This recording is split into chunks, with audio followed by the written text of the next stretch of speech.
Let us fiddle while Rome burns. We are fiddling while America burns, Dr. Fuller. Good morning, sir. Good morning. How are you, sir? I am doing well, man. It's good to be home. Had a great week with Mike, training a closed group, and we're back here in Tennessee with the family, and it's a beautiful, beautiful Monday morning here. It's snowing outside. How about you guys? Really? No. It's I mean, it's in the 30s, but it's a beautiful sunny day. I'm not probably gonna wash the car today, as a matter of fact. Dang, that's for quite a dichotomy. I'm gonna have somebody else wash the car. Don't let me convince you that I'm a harder man than I am. Yeah, let it be known now that Dr. Fuller does not wash his own car. I'll wash my motorcycle. I'll do that, but washing my own car. But it is a family project when it comes to vacuuming the car. I get the little people out because they get a kick out of running the vacuum. I pull the. I've read Tom Sawyer. They haven't. Well, I don't know if you guys are good enough to really vacuum this car, but maybe I can let you try, I guess. Yeah. Please, Daddy, please. All right. Well, remember this, you got to put me in a home. Don't get your hands near the muzzle of this vacuum now. So what happened to your elder brother? We don't have an elder brother. Exactly. That's right. Yeah. Shame. We miss him. We'll burn a candle for him this year. We will. Who we got on this morning, Dr. Fuller? Well, I see Will Rhodes is here. Coin 2269. Alan Kelly. He's diligent. When the Gestapo comes, they're coming for you, Alan. Jeez, no kidding. That state has gone high and right. I never in my lifetime thought I would see that happen. I remember there was a bit of a quake in the CCW community when I think Virginia stopped recognizing the Tennessee concealed carry permit for a minute or two, and it was just like, what's going on in Virginia? And that was a harbinger for things to come. Sadly. And it's not like they're boiling frogs up there, right? It's not happening slow. I mean, these people, and I think it's going to be a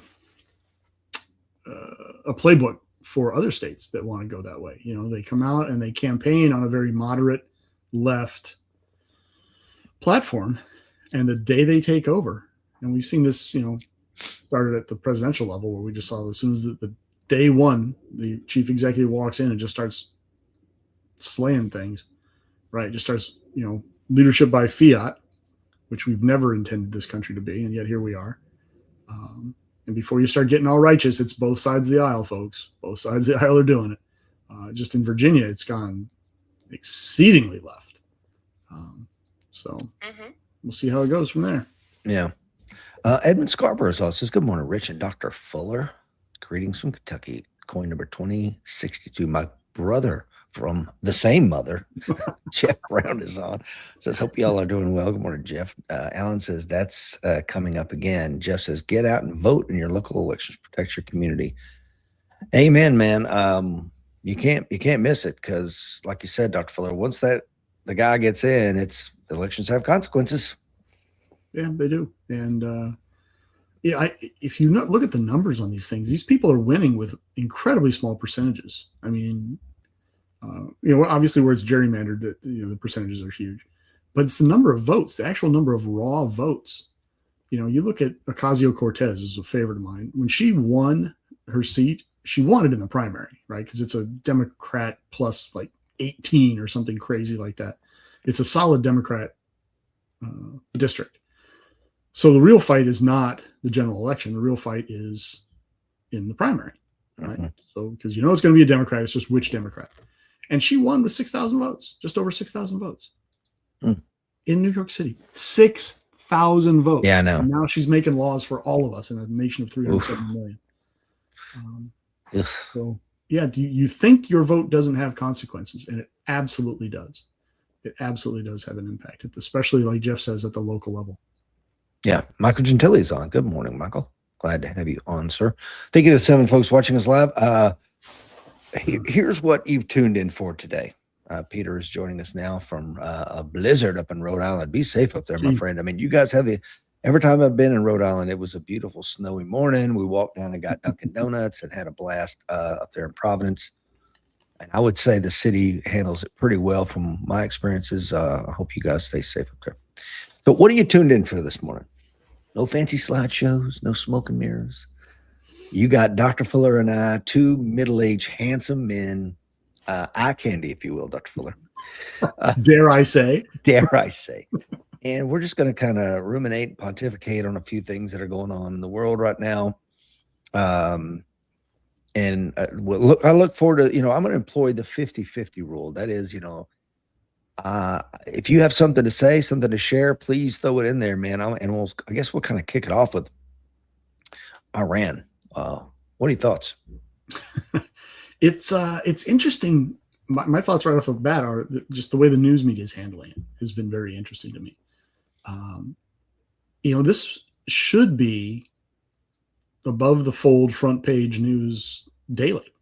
Right? Mm-hmm. We're seeing a massive sea change in that nation, or at least an attempt at a massive sea change in that nation. And it's only going to go one of two ways, and all of it's violent. All of it's going to be human drama. All of it's going to be of interest to the United States. I mean, they are a regional power, trying to become a nuclear power. The United States has had to smack them around a couple of times. We've had sanctions on them for, 40 years.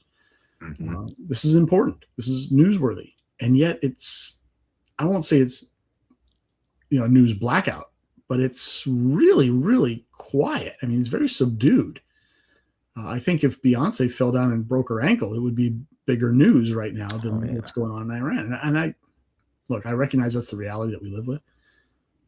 But this is newsworthy. This is worth all of us paying attention to, because we've had people on the ground getting shot at and killed in that part of the world for 40 years, 30 years. And they're behind a lot of it. They've been behind the death of a lot of Americans, people people I knew. Mm-hmm. We should be paying a lot more attention to this. It should be getting a lot more coverage than it is, especially if, the Ayatollahs are going to lose power. I mean, that would be a huge sea change in that nation. And you never know who rolls in behind him. But I've heard upwards of 30,000 people have been killed in the unrest in Iran. Do you think those numbers are accurate? I don't know. And this is another problem I have. Our media has squandered the trust that was built up by Murrow and Cronkite and, and all these other famous guys that you and I grew up watching, 5:30 News, right? Mm-hmm. And they used to be, they just reported the news, and they had like the 2-minute section at the end of the editorial opinion of the management. But otherwise, now it's all editorial opinion. Right, and so we no longer know what to believe from our media sources. And we've talked about this on the show before. And it's not a matter of I distrust this guy, I distrust that guy. There's a general feeling that everybody is spinning the information that we're getting. And so you and I think a lot of other people end up going to multiple news sources, to include Al Jazeera. Are you kidding me? I'm looking at Al Jazeera feeds, but I am. I type in A in my browser and it's Al Jazeera because I'm looking there. Right. And REU and it's going to Reuters. I mean, that's just what you have to do. Next we'll be reading Pravda, right? I mean, yeah. But just because we're trying to boil down the misinformation and trying to find commonalities, we shouldn't have to do that. So Is 30,000 a number that I find credible? Well, experience tells me that those numbers tend to be inflated throughout history. But I also believe that regime is capable of slaughtering 30,000 of their own people without batting an eye, because it's a theocracy. Say what you will, you can argue all day long, but it is a theocratic government, and they believe and have said that disagreement with the government is a sin, at least in our Western approach to things. Therefore, you can punish sinners, and in the Quran, the punishments for sinners are pretty heavy-handed. Strike them on the neck. Right. So 30,000 people that disagree with your policies as handed down, from God to me to you. You disagree with what I say, therefore you're a heretic. And sure, we'll kill 30,000 people. And let's face it, Middle Eastern governments, secular and religious, have a track record of smacking their people around hard. And so, do I find that number credible? The possibility exists, certainly. I would cut it down personally, but even then, let's cut it in half. It's a lot of people. Yeah, it's an awful lot of people. I mean, 15,000 killed by the government in our country would be a sea change, and we have a massive population bump over Iran. So Gentili went to Kent University, and shoot, was it? He wasn't in that picture, was he? No, Okay. Was it 4 people got killed by Ohio National Guardsmen? And man, Yeah. it will forever be a dark stain in America. Can you imagine? Yeah. Like you said, if it was half of that number, 15,000, it would tear this country in half. Yeah. 10,000, 5,000. Oh yeah, Yeah, and then yeah, so I mean, then hell, 2 people been killed by ICE, and we're just like, whoa, let the Somalis stay. Oh God, like no, that was the wrong answer. yeah, They should have put National Guard in there to hold blocking positions and go do your thing, get them out, but they didn't. But the Iranians will do it. So, do I find that number credible? I find it feasible. And look, the videos are flooding out of there from non-professional journalists. So you got to take that sort of with the. And that's with them locking the internet down, right? Yeah. Yeah. So, I mean, are they using Elon Musk? Is that what's going on here? I don't know. Are they using his satellite system to get the information out? I don't know. Are they just smuggling thumb drives over the border? All the above, man. Yeah. So, Ted Leonard is on, Dr. Fuller. Going number 4. Always good to see him. John Shriver's on from Yukon, Oklahoma. Derek is on from North Carolina. Bruce is on up there in Michigan. I hope you're having a warm morning, Bruce. Edmund says fake news is the currency of American news media. Need a sifter just to find fact. Used to believe Drudge, but he is lost now. Don is on from Montana. Good morning, Don. Yeah. Iran's an interesting one, man, because here's a fun fact for you. The Super Bowl patch that they put out in commemorative items had 2 F-22 Raptors flying over, because that was the intent, to have them fly over the Super Bowl. It didn't happen. You know why it didn't happen? Because they're in the Middle East now. So even though it's like, yeah, we're going to have those available, everything's in that theater. They're sitting on the Isle of Crete. They're sitting in Diego Garcia. They're in the Strait of Hormuz. They're all in that. It's the largest buildup since 1990 for the Gulf War. Yeah, when you and I and 500,000 of our closest friends showed up. Yeah, man. Matter of fact, I think the ground war started tomorrow, if I'm not, that 35 years ago. That's the last time we won a war. Yeah. And it was thanks to, in large part, to Dr. Fuller and myself. But Tony is on. 5 years. I could have gone all day without hearing that. Isn't that insane? That's nuts. Woo. So yeah, they're not building up this stuff for nothing. And oh, by the way, due to rotation cycles and other stuff, and the F-35s, man, they got them on carriers. But when you have F-35s on carriers, as I understand it, they've got some classified batteries. They've got some other things that are, I don't know if they have to be literally like in a skiff type environment, but it's a big deal. So when you have that much in theater, I don't think you do that just for nothing. Just for, if you want to show a force, you can park a Mew off there and play some games with them, and buzz them with electronic warfare until they get pissed off. But this is something I think is going to get used. What do you think?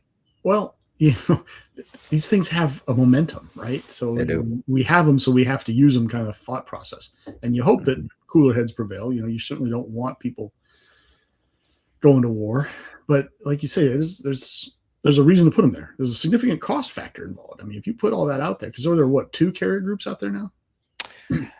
Yeah. I mean, just the amount of air power that's in the region beyond just the carrier groups. Yeah, I mean forget just the carriers, the ground launch stuff. Yeah. And plus we said ground, Dr. Fuller. Now I don't know this, and I'm going to throw it to you, sir. Do you know if we're building up a ground component in the region? I do not know. I haven't heard. But let's be honest. You put the Gerald R. Ford out there. The Ford by itself could topple Iran. I mean, and the Mew that comes with it. And you put 2 of them out there. Come on. And that doesn't count what we can launch from Missouri. Yeah. Right. I mean, we can launch from Diego. As you say, Diego Garcia has been full of B-52s forever. It's nothing for us to do that. So, our heavy strike capability is way outside their reach. And the stuff that's inside their reach, they can't touch. Just because we're generations ahead of them. It's like, that Iran's going to block is blocking the Strait of Hormuz. Well, really, that kind of hurts them more than anything. You got to get your oil out of there, and you need it. So I don't. Well, and especially if we're going after the blacked out stuff that they've been trying to smuggle out to different places, and they lost Venezuela as a trading partner, so that has hurt them. I haven't heard a whole lot about the Houthis lately, have you? Oh, weird. Strange. Yeah. It's silent on us there, folks. Brian is on from North Texas. Jim is on, says good morning. We got Dr. Gordon Botton in Ohio. Good to have you on. Thanks to the 16 folks watching us.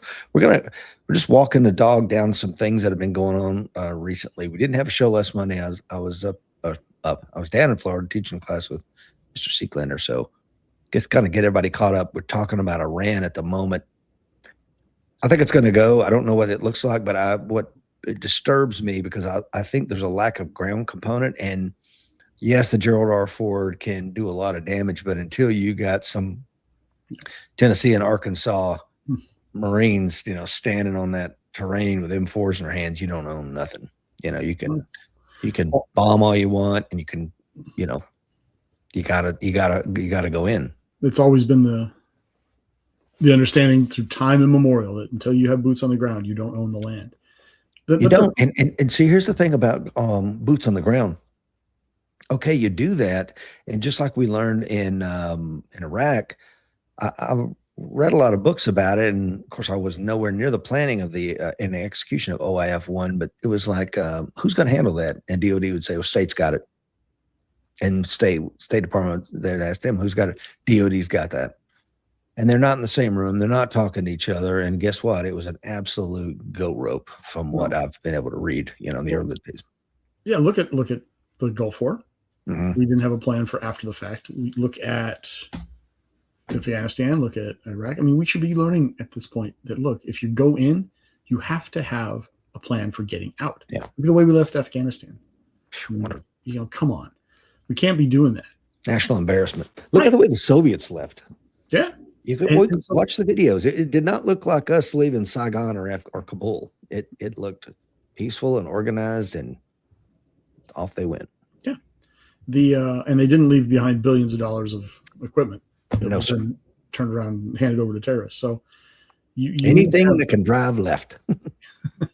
Yeah. So you got to have a plan to declare victory, right? And to get out. So going in and putting boots on the ground, we could do that. We can do that anywhere in the world, but we could certainly do that in Iran. But then what? You got to have a plan for then what? Okay. We've taken Tehran. Now what? Are we going to rule Tehran? Are we going to rule Iran? Is that what we want to do? The Shah's son would love to go back in power. Right. He's been making that noise for a while. And, could we set him up as a puppet? Pardon me. Don't use that. Whoa. What are you talking about? Easy. The rightful king back on the throne, however you want to, couch that. But we have to have a plan for that. And to just go in there and knock them over. Okay. So we create another failed state. We got another Syria roaming around. Is that really what we need? So how's that Syrian president? Yeah, I have no terrorist. Yeah, right. He seems to be cooperating with us now. We're loving him now, but we tried to kill him for a long time. Yeah. He's nothing if not a survivor, right? Yeah, like a rat. So, we don't want to set up another country that's giving passports pell-mell to every terrorist that walks down the aisle. We don't want to, I guess the thing we got to keep in mind, Iran could be worse, right? So have a plan. Look, if you're going to knock them down, but have a plan for what to do with them afterwards. The plan is the end state. I'm going to throw this out there to folks listening this morning. So if we take a bottle, so it's a finite environment, we put one bacterium in it, and that one bacterium doubles every minute. Okay, so much so that if it's 11 o'clock when we put the bacteria in there, that single bacteria, it doubles every minute. And at 12 o'clock, it's going to be full. At what time is the bottle half full? I throw that out there for anybody. That's a math problem there. Well, established. Math is hard. Yeah, I'll wait 5 or 6 seconds and see if anybody can throw the answer up there. If they don't, I'll give you the answer. So the answer is 11:59. The bottle's half full. So let's say, so the only way you can solve those type of problems is working the problem backwards. So what does the Iran of 2028 that we want to say? Yeah, Tony's got it. Will's got it. Good job. 1 minute before 12. Yeah, got a lot of smart people on. But, the only way you solve these problems is working backwards. What do we want Iran of 2028 to look like? And then let's work the problem in reverse. It seems pretty damn simple. I don't know why we screwed this up. And yet, yeah, but how many different war fighting schools did you go to in your time in the military? A bunch. Right? We train real hard on actions on the objective. We train real hard on getting to the objective, on taking the objective and holding the objective. But at what point do we start training for rebuilding the objective, for withdrawing off of the objective in a strategic sense, not in a tactical sense? You know, I feel like we don't train as hard in those areas as we probably should. Now, the Army has developed a thing called the Civil Affairs units. Maybe the Marine Corps has something similar. You know, it's hearts and minds folks, you know, pass out soccer balls and radios and what have you. But those guys are generally tactical assets, you know, at least in their behaviors. You don't really see a whole lot of really strategic thinking going on at the O3 level, at the E7 level. That should be rightfully done at the higher levels. But what training are they doing, and what involvement do they have in the planning? You know, we tend to plan real hard for winning the fight. We don't tend to try real hard to plan to win the peace afterwards when the guns stop. You know, and I think we need to do a better job of that. And I think that's in essence your point. We've really got to have that nailed down better before we go rolling across borders. And, you know, again, you look at the Marshall Plan, and Stimson doesn't get a whole lot of credit, who was the Secretary of War during World War II, you know, and he was a rich Republican lawyer, just like we put in there forever. But there was the trifecta of Marshall, Stimson, and FDR that really had all the bases covered. And clear lanes of command and control. They all knew what the end state was, and they knew that this war was on the horizon. So they started building. As a matter of fact, if you go to a lot of military bases, go, when was this constructed? It was constructed in the late 30s. I'm like, they built all this stuff in the late 30s. What were they thinking? Well, they could see it coming. You know, it's just a matter of time. And a lot of those things are still there. Like, so we're getting out of the Depression, and we're spending money on all this infrastructure because they knew we got a war coming. And it started in Europe. And you know, just to close that thought, Dr. Fuller, where I'm kind of going with this is we have always had not always, but we, in the last 50, 70 years, we've had a failure of vision and long-term planning. You know, you've got Marines and soldiers getting killed running around in thin-skinned Humvees when they needed some up-armored stuff. It's like, why did we not see that as a problem? You know what I mean? Yeah. And why didn't we react to it faster? You know, and that, I think you hit the nail right on the head, is that we tend to think our political leadership now tends to think in election cycles. They don't tend to think what's best for the nation. They think what's best for my reelection campaign, what's best for my legacy, what's best for me and my party. And, you know, I'm sure you can make the argument that that's been the case for a long time. But what hasn't been the case is how open they've been about it. And it's just been in the last 10, 15 years that it's just become, you know, they've unveiled this monster, and they just don't give the impression that they care. And they're not thinking in terms of this is a nation. They're thinking in terms of, I got to get reelected. Yeah. Witness the recent folks talking overseas, our political leaders talking overseas, and they're talking ill of one another in foreign capitals.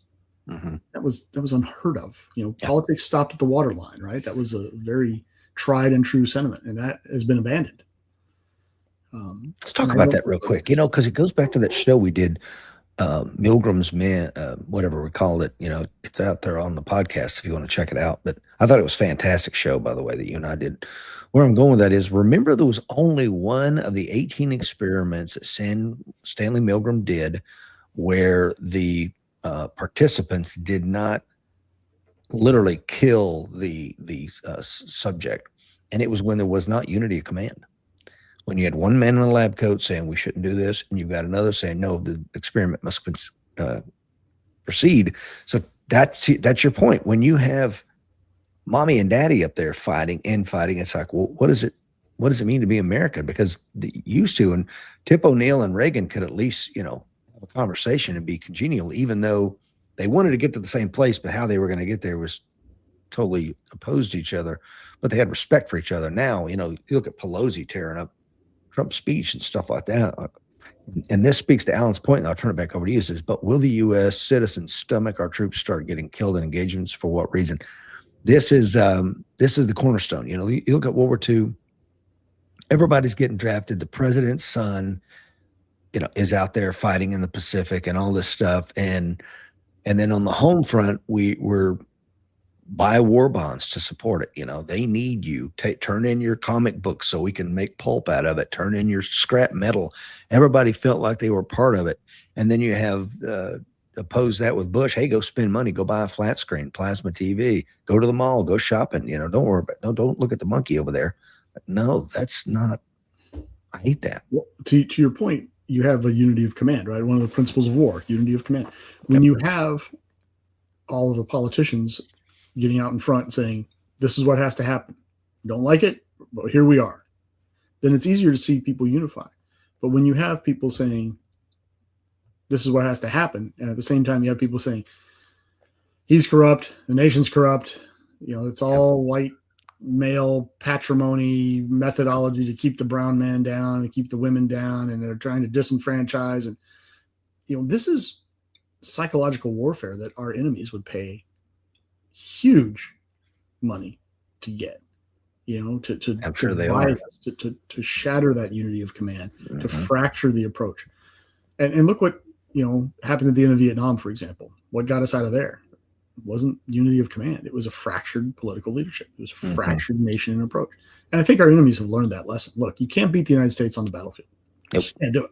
I mean, we have the first and fourth biggest air forces in the world.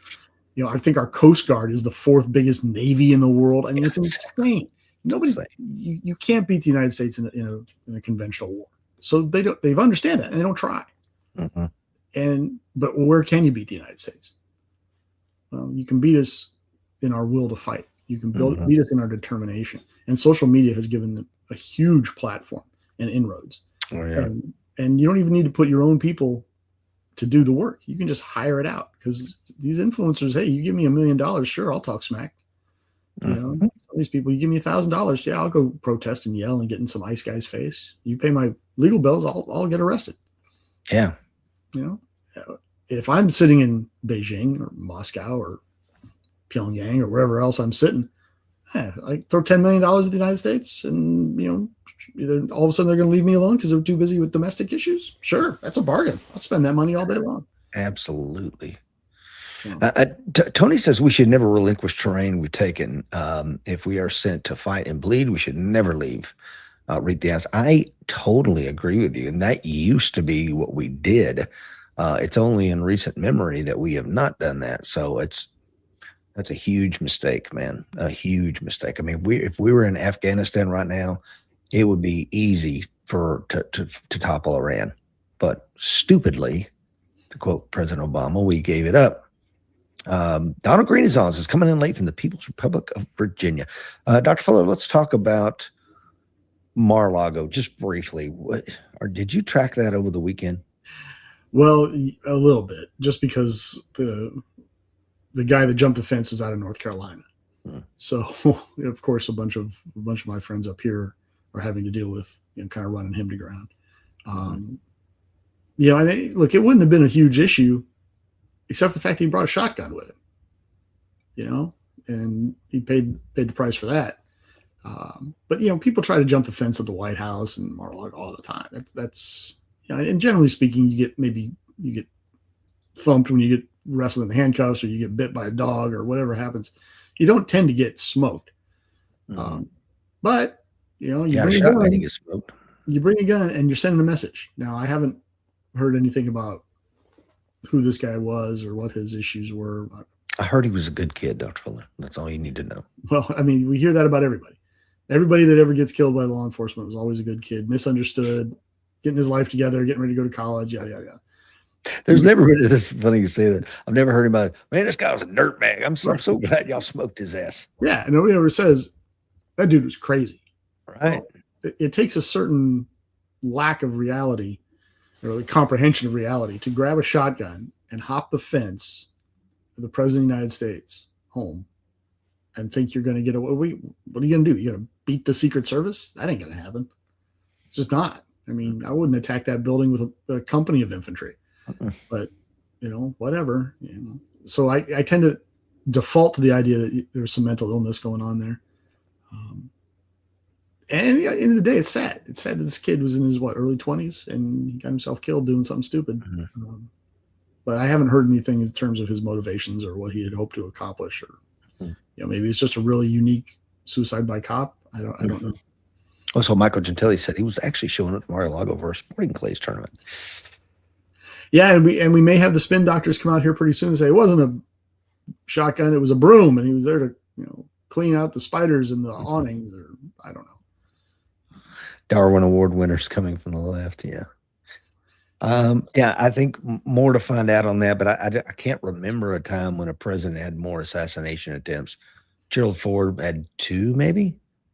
Well, Squeaky Fromm with her little 45 run up on him in on the stairs, and I forget what the other one was, but he was I think he was getting in a vehicle and they started shooting. But this is, I mean, when you have a country that has 400 million guns or whatever, this is part of our life, and I don't say that like boo hoo. I'm just like, hey man, it's part of the cost of doing business. I'll take it. I struggle with blaming the object. Absolutely. I tend to blame the fact that you've got a whole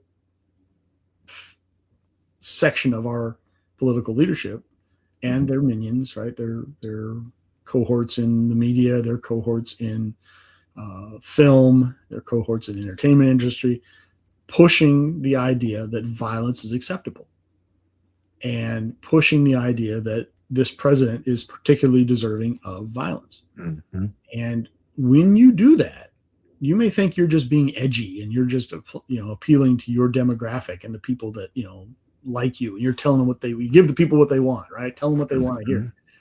But these things have consequences. And there are people in these groups that are on the fringe. I'll admit, this is not the regular person.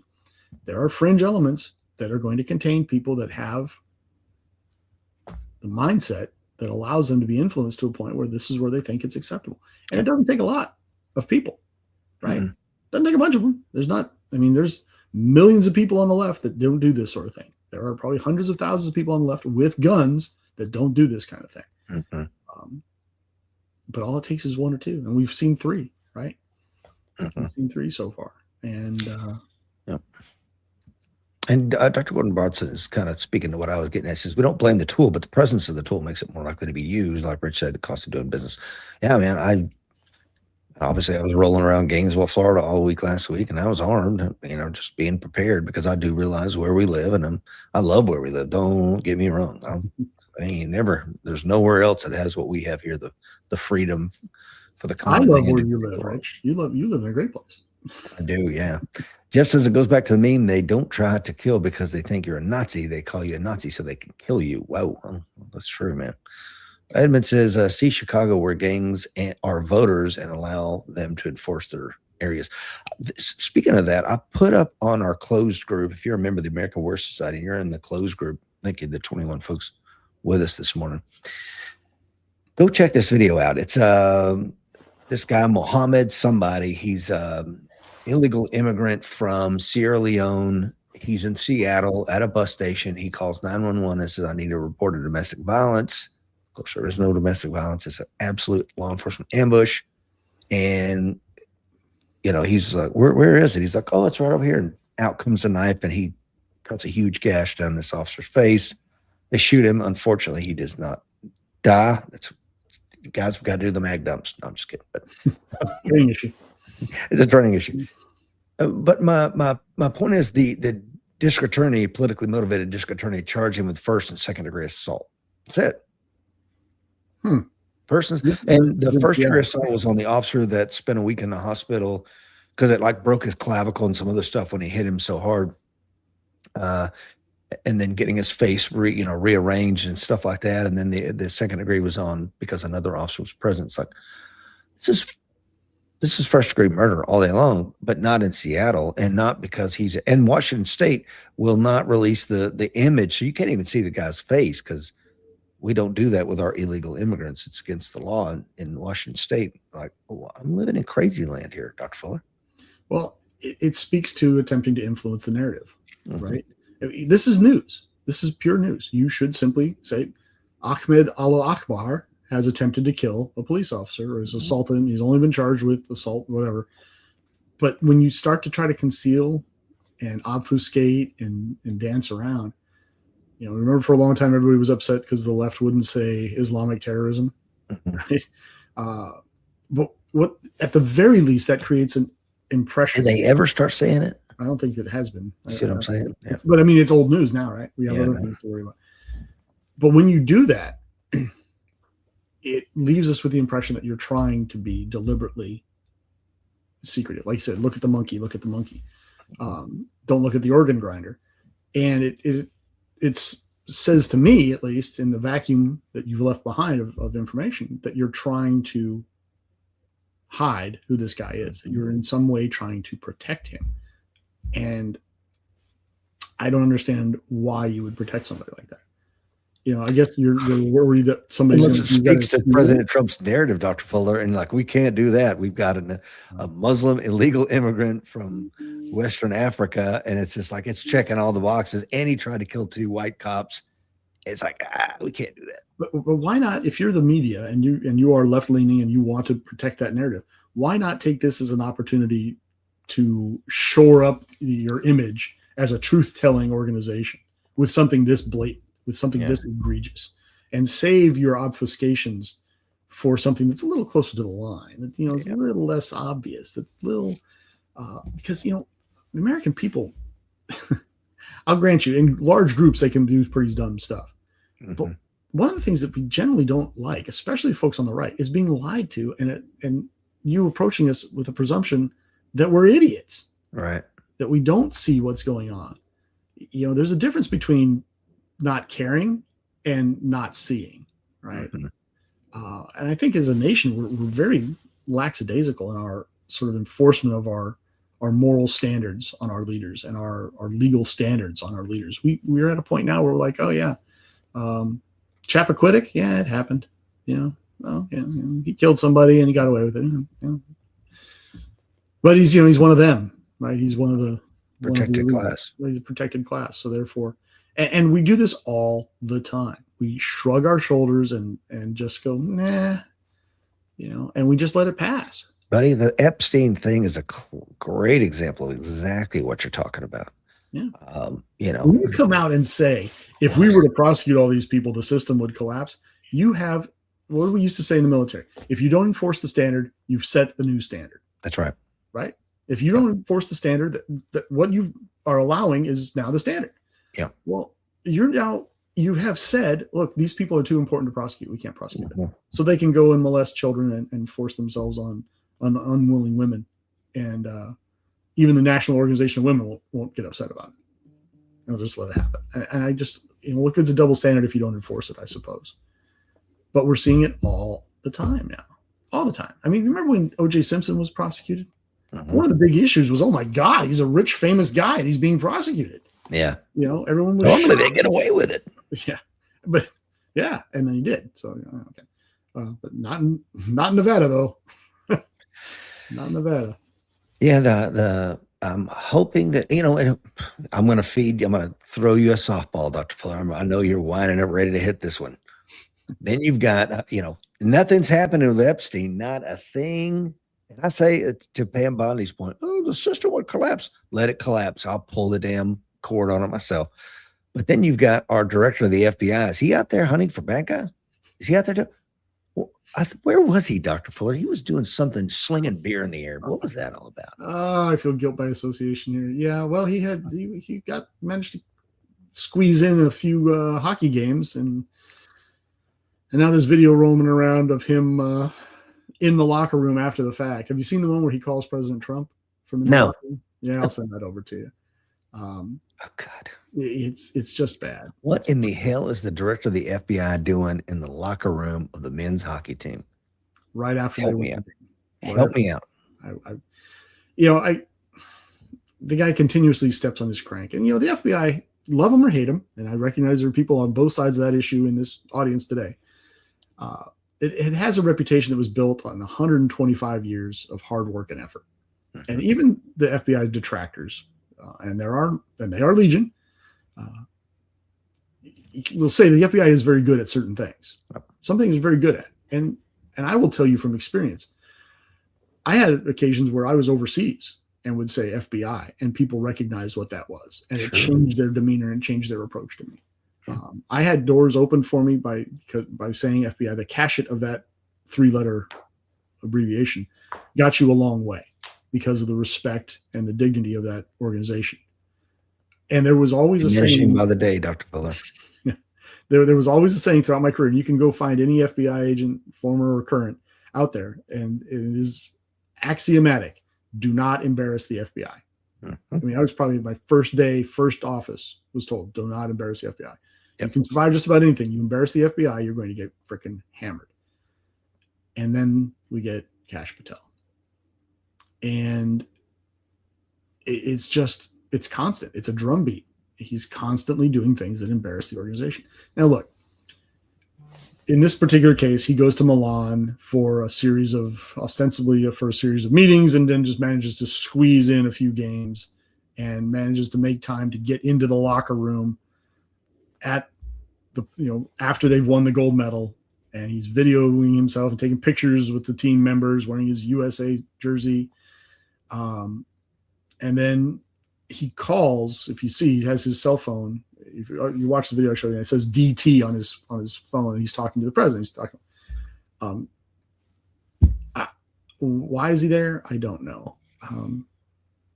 Hey, look, if I wanted to leave work early when I was in the FBI, and I had a lot of flexibility, and I have to go interview Rich Brown sometime this week, but Rich Brown's house is only 20 minutes from my house, and I have an hour and a half commute. Well, then what I do is I set up an appointment with Rich Brown for 4:00 on Friday. I go and I interview him, and when I'm done with Rich Brown, I don't go back to the office. I go home because my day is over. Okay, fair enough. And that happens, and that happens in every law enforcement organization. It happens in probably every profession around the country. You stage your stuff. So, okay, occasionally it benefits me, and because there are those days when, look, I have to go interview Rich Brown, and he's 4 hours from my house, and I got to go interview him at 5:00 on a Friday night. That happens. Okay, so if it can work out my way, all right. So does Kash Patel actually have meetings over there that coincide with it, and so he can take the G5 and fly over to Milan, and then maybe squeeze in some games? Sure, okay. Even if I grant that that's feasible, there is such a thing as appearance of impropriety. Yes, sir. And this has an appearance of impropriety.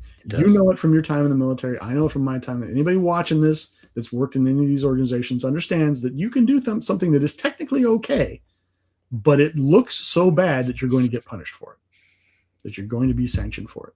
And this, at the very least, falls into that category to me. This looks bad. And just last week or the week before, he made a big deal about flying out to look for Mrs. Guthrie's mother, right? Because a famous woman's mom disappeared. Tragic, but not an FBI director issue. And what message does that send? A, well, you're famous, so you get the attention of the director of the FBI to go look for your mom. B, what does that say to the recent immigrant? Let's say she's an illegal immigrant or a legal immigrant. I don't know. And her kid disappears. Does the director of the FBI show up to help her find her child? Yep. What message have you sent there? And I just really get the impression that we're not paying attention to what these messages are. And we're sending these appearances of impropriety with impunity, with I don't give a flip what you think. I'm going to do what I want to do. And I don't know if you saw his response from the FBI's press office. The folks that are running that, the guy in charge of that is like 30 years old and has a horrid reputation within the organization, like unhygienic, like sits around his office with his shoes off, doesn't wash his hands after he uses the bathroom. Is he agent? Or? No, this is some 30-year-old guy that they hired to come in and run the. Well, he responds back to one of the media folks that hammered Mr. Patel for showing up at the. It's Director Patel, Dr. Fuller, not Mr. Patel. Thank you. Correct. Keep it. Director Patel shows up, and the media starts asking questions. What is he doing? Why is he here? What on earth is the director of the FBI doing? And this guy within the bureau turns around and just responds with, "Oh, your rag said these terrible things, and I'm expecting an apology, but I'm not holding my breath." And I mean, it really read like a couple of kids in a high school gym having an argument. I'm Mhm. like, dude, this is the FBI. That's the director of the FBI. What are you doing? Right. What are you doing? And the video I'll send you later, where Patel is in the locker room and he's got the president on the phone. He's dropping F-bombs.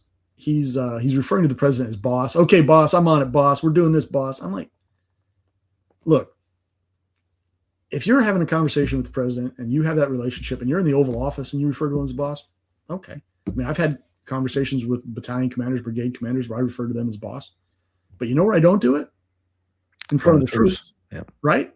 Yep. I'm sure you've had that conversation, especially as a warrant officer, as a very casual attitude about certain things. But you're also very diligent about saying yes sir, no sir, and referring to the battalion commander, the 06 or the 07, appropriately in the appropriate circumstances.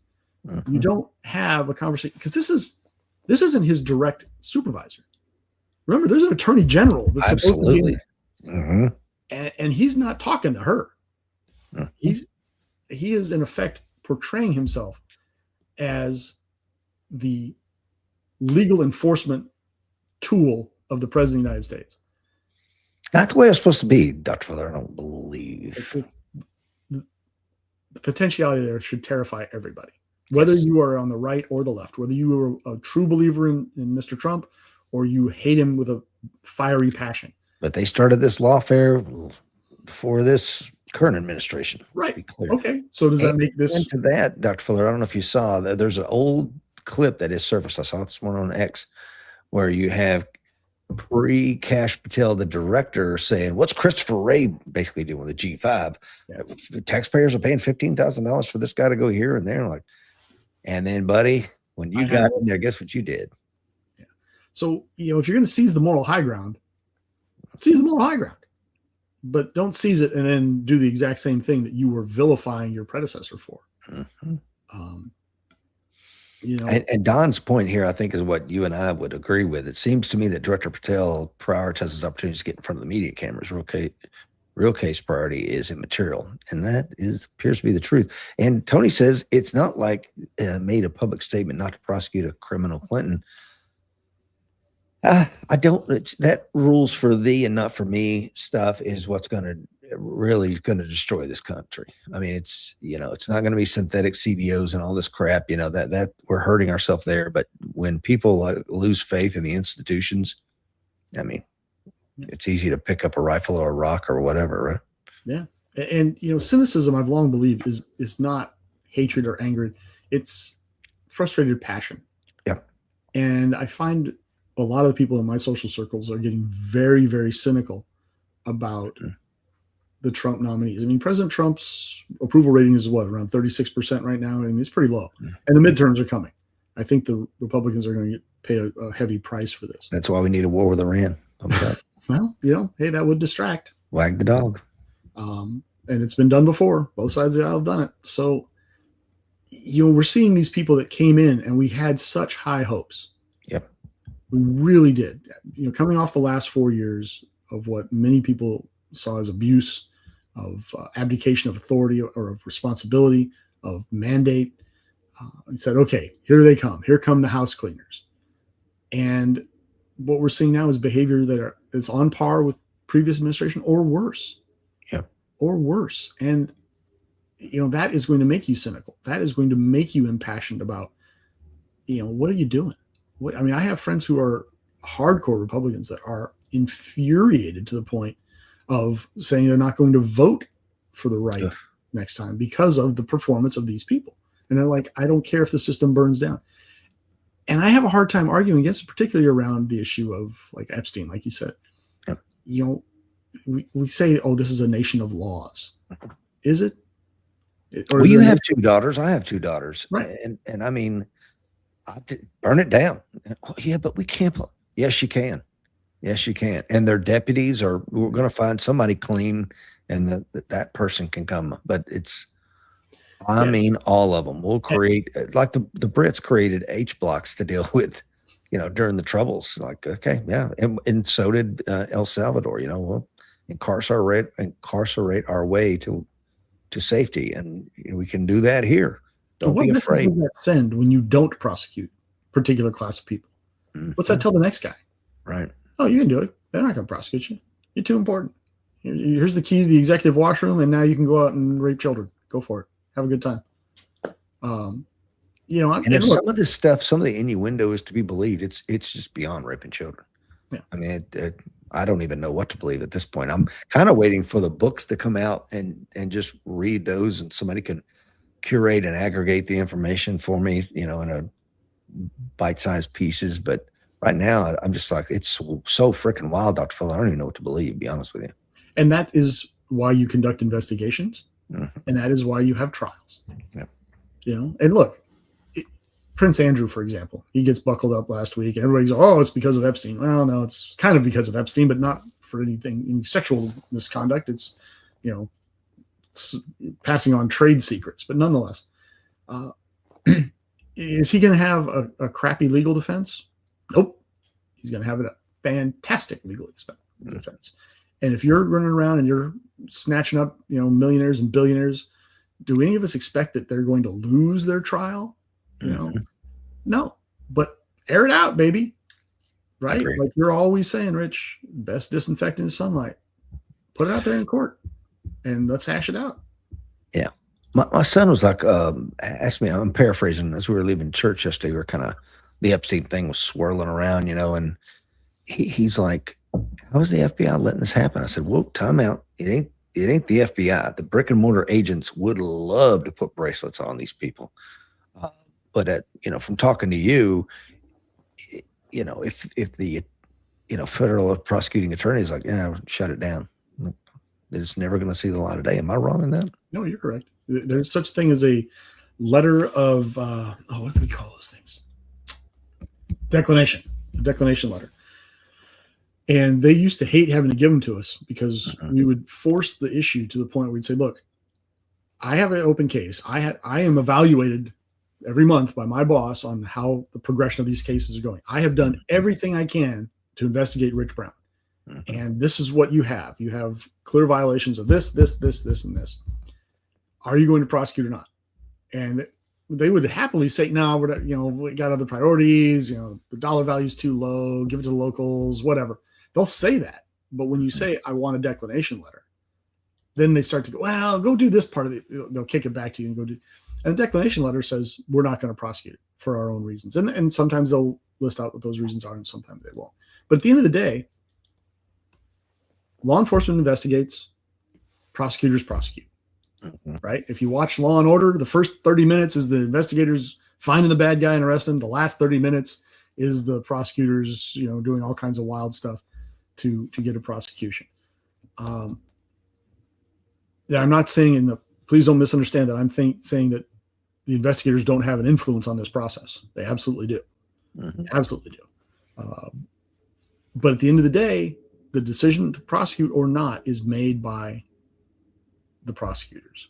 So one of the issues I have with Mr. Comey, for example, when he was director of the FBI, and he came out and said that, Hillary Clinton's guilty, but no prosecutor would prosecute this. That everybody in the FBI went, the day he said that, because that's not how this goes. You make the recommendation, and the attorney general makes the decision on prosecution for whatever reason, right? But they have to hold the bag. And he had his reasons for making that decision, and I was in the room when he explained them to us one time. I disagree with those reasons, but I wasn't the director of the FBI. And the problem is he saddled the FBI with now this perception that they're making prosecutorial decisions. They're not. They make investigative decisions. And that's a subtle but important point, because at the end of the day, the Department of Justice is run by a political appointee, as the FBI director is a political appointee. But each and every attorney, United States attorney in every district is a political appointee. The head of the let FBI. That sink in. Let that, think about what I just said there. Yeah. Each and every one of them is put there by the president of the United States.